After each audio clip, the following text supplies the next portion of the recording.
Welcome after the short break, dear participants of the third Digital Health Society Summit.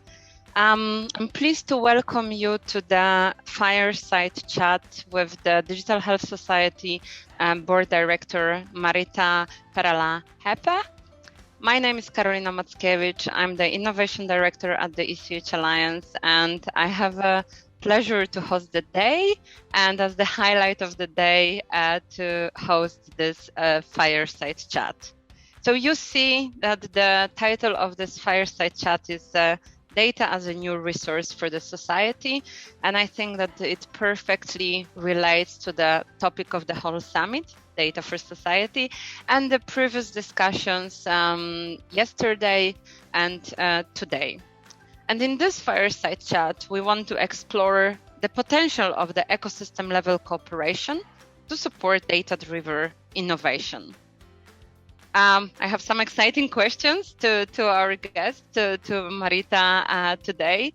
But let me first introduce our guest speaker and my conversation partner for this Fireside Chat. I already mentioned Maritta is the board director of the Digital Health Society, and she's professor of practice in data-enabled healthcare solutions and innovation ecosystem at the Center of Health and Technology, Faculty of Medicine, University of Oulu in Finland. I will also disclose, as my colleagues in the previous Fireside Chat, and that I know Maritta. You can see from the flag by my name that I'm Polish, but I live in Finland, in southern Finland. Maritta lives in Oulu, a bit northern from Helsinki, and we have had exciting discussions about health data, secondary use of health data before. And before maybe we jump into those questions, Maritta, maybe you would like to add something to this introduction of yourself, and what's actually your key interest in relation to data, health, well-being, and this area. Thank you, Karolina, and thank you for inviting me in that session today. So my interest is mainly to strengthen the health data management skills and secondary use of data, and thus enabling data-driven innovation and try to create new value for health data as a part of proactive and personalized healthcare. And as it is that me and Karolina, we are also very active in My Data global association. So this is one part of my interest as well. Perfect. Let's explore this avenue in the discussion, and then going to the topic of our discussion, data as a new resource of the society. So you work on exploring opportunities of data exploitation in predictive healthcare. And can you tell us a bit more about the challenges that you address? I think that our time is limited to go through all the challenges. The challenges are, of course, very different for different type of stakeholders, but I might summarize the findings from our survey within HYTE-AIRO program here in Finland. HYTE-AIRO program is the well-being and health sector's artificial intelligence and robotics program. And it's easy for me to summarize this, because then we were looking the healthcare providers' perspective in this issue. We studied the healthcare providers' perspective and their technological capabilities and expectations on utilization of health data, which is generated by the monitoring devices in the home care settings and solutions in 5 regions here in Finland. And of course, the healthcare providers' perspective is such that the purpose of their data collection is mainly the primary use of the data to support their basic task, treatment of the diseases and providing care services. And they do not pay attention on the other opportunities of the data exploitation. But they see also, and in that interview, they see that the transition to a proactive service model to predict changes in health and well-being was seen a necessary change in home care solutions. And but in the home care context, the challenge is that we don't know the real value of data, the secondary use of data in research and the innovation and its power, how to develop predictive models and the new service models and the new novel data-led service concept. So the knowledge and the skills are not there yet. So I think that this is a challenge, and mainly the prediction which is done today is in the organizational level. It's mainly to look and view the responsibilities for organizing services. So it's totally different than we look at what are really the potential in exploiting data and using also predictive analytics. So that organizations are mostly using the predictions in the research allocations, and not so much, for example, prediction which is beneficial for citizens and building up personalized proactive services. So this is the finding, and of course technical discussion was very interesting in a way, because predictive analytics, AI, all these tools and technologies, they are there, but there's not really know how they would utilize them in the normal settings. So these are of course quite, even they know that there's a potential and there's a lot of good examples of AI and predictive analytics, but still there's a huge gap to use those ones. So what I hear from you is that actually this predictive analytics or using data for prediction, not only treatment or research, it's an emerging issue. It's something pretty new and something that still some work is needed to make this really happen. And I wanted to then, as you know, we would like to be, of course, action-oriented and solution-oriented, and not just stay on the level of the discussion about the problems and how bad it is or what are the challenges. So I would like to ask you, what actions do you think are needed? What actions we should take on different levels to overcome those challenges that you mentioned? And before you answer, I will just mention that I would invite our participants, our listeners, to also use the chat to post your questions that we can also take with Maritta. But yes, coming back to, so what actions should we take and to overcome those challenges?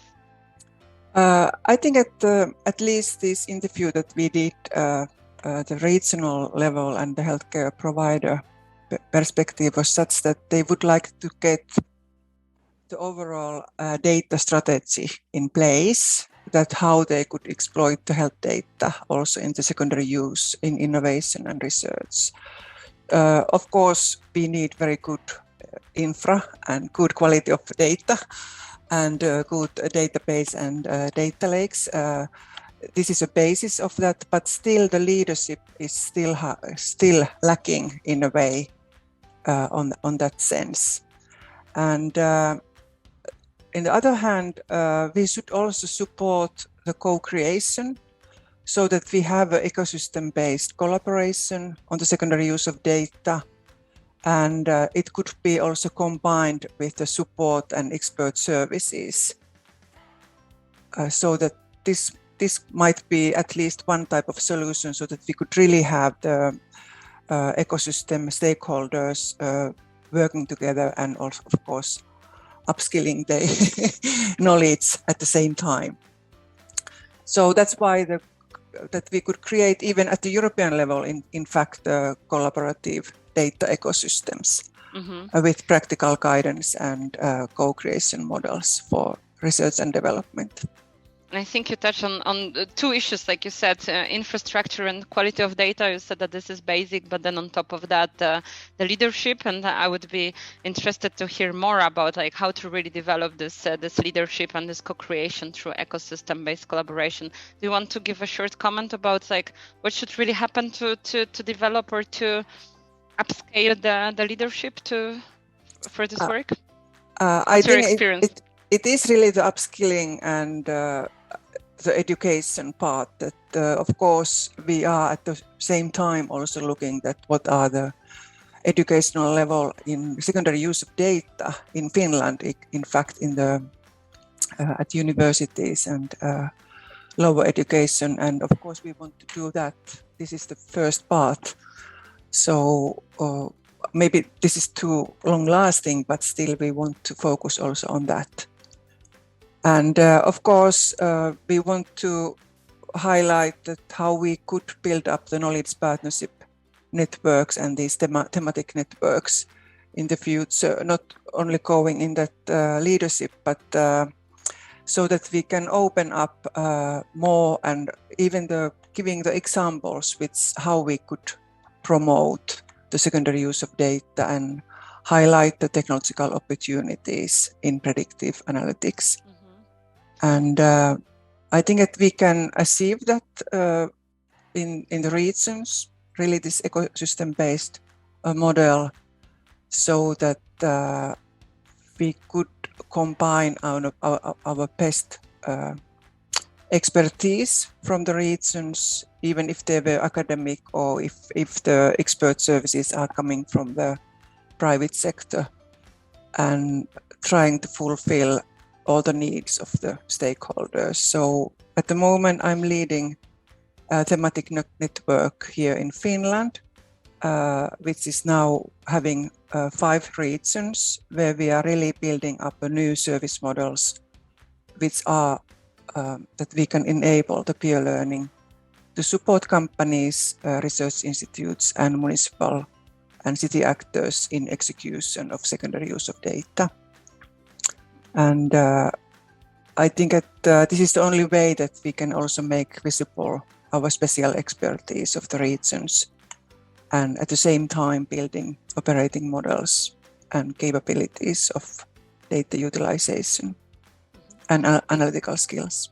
And you already mentioned the thematic innovation ecosystem, and just as a teaser to our participants and reminder that the day will also culminate in launching the health innovation ecosystem on health data.